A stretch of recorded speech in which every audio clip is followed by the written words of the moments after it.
My name is Emily Ng, and this is my final project.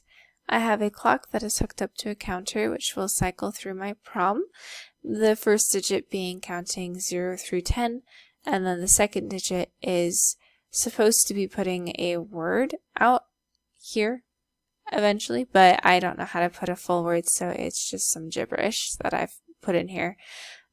So that will lead to my decoder, which I filled out according to the specifications in this document. I have bit 7 controlling my subtractor, which is the only addition I made here. And when I filled out this table, I went ahead and just put the contents into my decoder. So the decoder is what is going to be going to my mux to select whether it is the second digit here or the output of my ALU that will be going to my register. It will also be determining which address to be writing to and whether or not to write to it in the first place. So my register, the enable, and the address go through 2 AND gates as well as a NOT gate to determine which address to write to. And my registers are just 4 flip-flops hooked up to the data and an enable, which will eventually, so it'll get stored here and then get output. And then for my ALU, it gets its data from the 2 registers. So this one is A and this one is B. The select bits come from the decoder. So I have my adder, and it has some exclusive OR gates paired to the B's so that when the opcode is 1, it will subtract rather than add.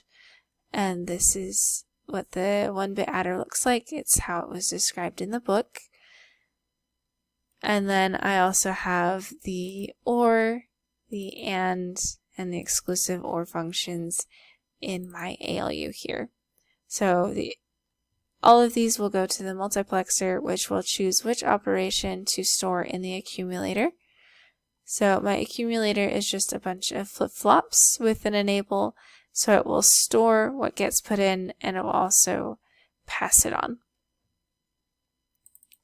So if we cycle through what I have in here, it will start to fill up my register like so, and it will go through my ALU. And so far I only have it printing an X because this enable only gets turned on once per every cycle. So that would be right now. So it takes a while to print a full word, but this is how my CPU works. Thank you for watching.